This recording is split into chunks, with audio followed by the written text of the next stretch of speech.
अरे एके बात कहतानी मोरे पिया हो, मोरे पिया हो, घरवा कहिया अइब?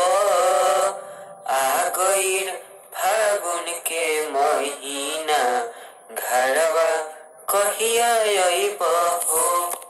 तोहरे आसारा में रखले बानी अबीर, तोहरे आसारा में रखले बानी अबीर।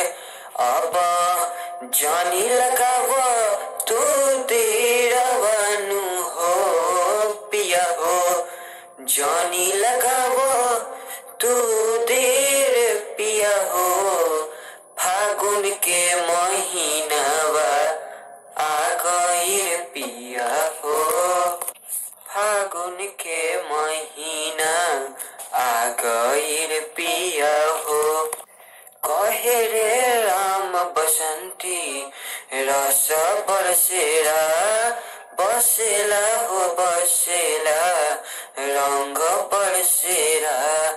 जानी तू कह कोनो बहाना ओ पिया हो, जानी कह कोनो बहाना पिया हो।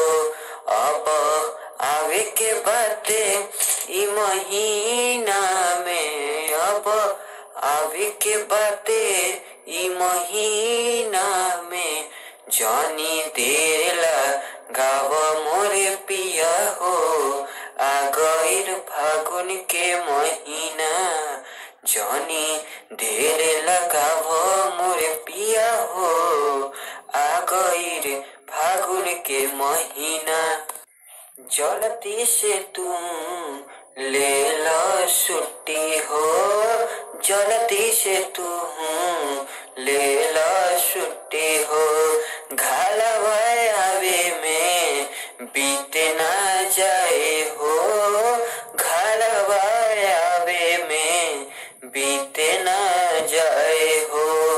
कहतारी राउरवा, कहतानी राउरा आ जाई तीनू हो। फागुन के महीनावा आ गइल पिया हो, अब लगाव ना देर, अब आ गइल फागुन के महीनावा। जनी लगाव तू देर। कैसे के गाड़ी धरी मोरे जाने हो, कैसे के गाड़ी हम धरी ही जाने हो। मिलत नइखे छुट्टी इहवा फागुन में, मिलत नइखे छुट्टी इहवा फागुन में। अब की हम चली ऐती पहिले तेल ना लगाइम हो, अब की आ जाइम पहिले